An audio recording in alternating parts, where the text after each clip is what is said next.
Good morning, everyone. Today we're checking out a brand new video from the Goji Center about a bio-accurate bloop. And what if it was real? Now, if you don't know what the bloop is, that's because it technically doesn't exist, not in a physical sense. It's mostly just a sound that was recorded and by some underwater thing decades ago. And all it is just a simple sound. Bloop. Like something falling in the water but not making a splash. Some people say it was just ice falling into the water. Some people say it's some enormous creature, but in the end, we have no idea what it is. Just a sound. So, we're gonna hop in and see what Goji Sento can create. 3 questions. What if the bloop, as the urban myth describes it, was real? What will it take to feed this thing? And third, what if we created our own biologically plausible bloop? The answer to these questions will be beyond frightening. So if you have the guts to face this alternative reality, by all means, keep watching. Hell yeah, and I'm staying subscribe. right here. Lots of really good content will be released, so you don't want to miss any of this. We'll break down the bloop as we know it in a little bit, but first, for those of you who have absolutely no idea what the bloop is, give us like 40 seconds to help you catch up. In 1997, Actually, that's almost as long as I took to explain it. one of the most frightening discoveries of the century was made. A strange sound coming from the depths of the sea that rose in frequency and was heard across multiple sensors around the world, 3,000 miles apart. If we rule out that this sound was the sound emitted from a large bomb or submarine, this would have been a terrifyingly massive entity. And in the words of NOAA scientist Christopher Fox, this sound was far more powerful than the calls made by any animal on Earth. Meaning that, yes, this animal must have been many times louder. And as a result, many, many times larger than the largest animal living today, the blue whale. Alright, now let's talk about how big this guy kind of is, and speculate what would happen to our oceans if this thing actually lived right now. Please, For go starters, let's take an estimated guess on the exact size for our what-if scenario. And the truth is, there is no exact size. This bloop is a result of pop culture's wild imagination, an animal portrayed as being as large as a regular whale to beyond titan proportions. Yeah, Perhaps look at the that. most famous rendition of this animal was the infamous bloop from Boris Albois' creation Bloop vs. El Gran Maha. So, What the- guess we'll stick with this one.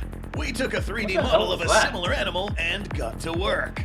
Bloop around these proportions would have been 350 meters in length. That's already 3 times longer than the MonsterVerse Kong and taller than the tallest cinematic version of Godzilla. Oh, God. And with some shifting, this animal can already fit most of the kaiju in any continuity into its mouth pretty easily. Each tooth would have been between 2 to 6 meters long, depending on the exact one used. Another gnarly looking bloop would end up having a single tooth around 10 to 12 meters. Imagine each Jeez. tooth being the size of a T-Rex. The tail fluke alone would be around 183 meters wide from tip to tip, 80 meters 600 tall feet. if the mouth was opened really wide. How heavy is this thing? Alright, get ready for this one. With an average volume of 539,073 meters cubed, and assuming body density comparable to most marine mammals, this results That's in a useful. mind-boggling mass of 849,744 tons. Oh. Even with a big hollow cavity for the mouth taken into account. We can already sense the most critical amongst you watching thinking, there's absolutely no way that thing can eat enough to stay alive. Well, It would let's stall. find out. To answer that, we need to figure out what even is this thing? Is it a mammal, reptile, or a large fish? Assuming that we are working with real biological families of animals to start from, the physical description and apparent ability to vocalize this loud would mean that the bloop would probably be a mammal, or at Mammalian. least closely related to them. Okay. Long, Okay. streamlined body, a visible jaw formation, horizontal fluke, and 2 fins on the side. All hallmarks of a fairly modern whale, member of the Yeah, Cetacea. that is So, pretty much unless a we are whale. looking at some extreme case of convergent evolution, our very first guess is that this is some kind of whale. To find out what this thing will Like a eat, mega let's first whale. find out what's available on the menu. By finding out where it would live. The original sound came from the Southern Ocean, and coincidentally, this would actually be the best part of the planet where Bloop would live. Now, those of you who think that it's a little weird for this colossus to live in a desolate environment, consider that the Antarctic Ocean provides this massive, supposed warm-blooded animal with a natural coolant of sorts. Given this animal's sheer size, the fact that it generates its own heat from cellular activity, it's already going to be running hot. Because of this, Bloop may continuously fight a biological effect known as gigantothermy. And the fact that this thing burns a lot of calories, we now need to learn how this thing would feed itself. When it comes to feeding this thing, it's safe to say that the world's entire ecosystem will likely suffer. There's a reason why monsterverse kaiju such as Godzilla are labeled as animals that feed on radiation, since there is relatively an infinite source of that than there are things to eat. Getting this Bloop satisfied for the day will be nearly impossible, but let's pretend, for once, that it was. For a warm-blooded animal like a whale, each kilogram of body tissue needs around 25 to 40 calories a day. And some tissues, such as the brain, need more calories. This would be even higher for Bloop since it has to swim constantly against the water and because it thrives in cold temperatures. To make this simple and quick, a whale shaped like a Bloop would need about 30,834,975,600 calories every single day. And in all likelihood, this is kind of lowballing it. It's eating a kaiju every day. Bloop is infamously known online as a creature that loves to pull up on humans and waste calories on what would be an equivalent of eating an ant. Smaller, actually. If it was eating humans, which contain an average of 125,822 calories, this means Bloop would have to eat around 245,000 people every day. That's around 70 mega cruise ships worth of people daily. That filter-feeding stunt whales pull on krill and plankton? Bloop here would have to be doing that on people per scale if it could even reach them. But surely we'd imagine that there are never 245,000 people floating in the Southern Ocean all at once. So it would resort to eating the largest animals on the planet and gobble these record-sized whales constantly. It would be chugging down a whopping 40 large whales every single day, even with supplements such as swallowing entire schools of fish, pods of whales, entire colonies of penguins. Feeding this dude for a week would nearly single-handedly crash entire ecosystems and the global food chain if it roamed the seas and continuously chased down food to eat without starving to death. What happens if you get eaten by one? We have a special episode coming out discussing this in detail. So subscribe not to miss it, and to help fund our videos, make sure you check out our new Bloop t-shirt. I like that. Alright, so as much as we'd love for an animal this big to really exist, unfortunately it's evident that an animal as large as Bloop isn't really sustainable on this planet. But here on Goji, we aren't going to leave our viewers with our arms crossed. We'll pretend evolution took an alternative turn and came up with a biologically plausible Bloop. And what if, for whatever reason, Mother Nature saw fit to allow an animal to evolve into a gargantuan creature with the characteristics of this notorious urban legend? Would it actually be this big? Would it be a feared predator? Or will it still be outright impossible? Let's find out. The objective of this section is to hypothesize the largest animal possible as long as it is within plausible biological parameters. This means trying to get it to be bigger than the largest animal on Earth right now, the blue whale. This is an animal whose ancestors were actually not that big by today's standards. Baleen whales that lived during the Pliocene and Miocene were kinda small. In less than 5 million years, Mother Nature brought forth gargantuan creatures that exceeded 100 feet. So the ability for a titanic animal to evolve from a much smaller ancestor over a relatively short period of time is actually possible. Does this mean that our Bio-Accurate Bloop is a whale? Not quite.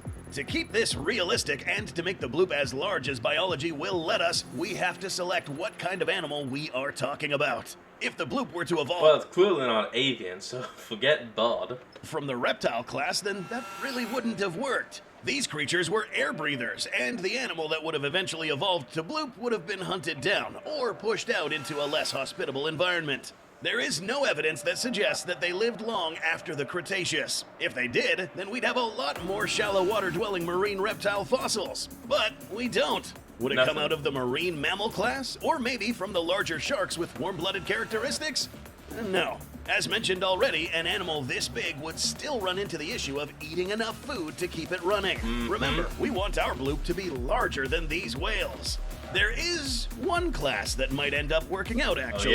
Bloop today would have its ancestors dating back to the Paleozoic, a time before the dinosaurs, and whose closest living relatives would look like this. No, seriously, this isn't a joke. Now, granted, there are no amphibians today that lived their whole lives in salt water, but there have been some in the past that have adapted to it. One group being the Traumattosaurs, which survived a major extinction and thrived in the Triassic period. And slightly possible that they may have survived into the Jurassic. If they had adapted to live in deeper water as opportunistic predators and scavengers, they would have been just fine despite low food availability, which is a trait that the present-day amphibian-class bloop will need. Similar to how giant isopods and squid survive in the deep ocean with little or no food, bloop's ancestors would have waited out food scarcity and then increased in size as the ecosystem improved. As whales entered the oceans, these ancient predators might have targeted them instead, evolving better swimming abilities while using ambush tactics. This adaptation would lead to a gigantic amphibian that rests on the seafloor and waits for its prey, benefiting from changing ocean conditions that brought food closer to the surface. The Goji Center team and researchers have come up with a biologically plausible version of bloop and what it would have looked like if it evolved from this class. The bloop, or Cryocidin cetavinator, is a massive amphibian potentially measuring 35 meters in length, weighing in at 300 to 420 tons. Impressive. It features a jaw span of 6 to 7 meters tall, with teeth ranging from 6 inches to 5 feet in length. This animal is really heavy. Almost too heavy. But with a few tweaks, this animal will be just fine. This creature's bones could have a lattice-like structure, providing strength without excess weight. Like being cold-blooded similar to reptiles, this bloop requires a lot less calories than a warm-blooded animal would, allowing it to thrive on a low-energy diet. It would still need around 2.3 million calories per day. Sounds like a lot, but this is actually less than some whales. Some amphibians will enter into torpor. This is a state where an animal such as a reptile or amphibian lowers their metabolism greatly. For amphibians and reptiles, this state is technically called brumation, the equivalent of hibernation for mammals. This way, bloop will be able to rest and spend long periods of time without having to eat. Its amphibian nature enables it to extract oxygen from the water itself, allowing said periods of dormancy. Waking up when conditions are more favorable and going out to hunt. How? Well, here's where things get interesting. Bloop could remain stealthy through slow movement and effective camouflage, taking advantage of its surroundings to catch prey off guard. Damn. This involves ambushing prey from the seafloor, targeting young whales, and utilizing a suction feeding method for smaller schools of fish or big giant or colossal squid that would be found in its hunting territory. To navigate through this said territory, or mating, this creature would have also developed unique vocalizations thanks to its adapted lungs, crucial for finding mates and communicating to another bloop over a very large distance, similar to how whales communicate. Historically, there have been reports of mysterious creatures in the Antarctic, creatures like the Ningen. If this animal was alive today, with the change in the world's oceans and rapid decline in the population of Antarctic whales, these apex predators would have to face changing circumstances, either going extinct or seeking other areas in search of food. And be it those areas are the places where humans thrive or seek their own sustenance, there would potentially be a pretty bad combination. Remarkable.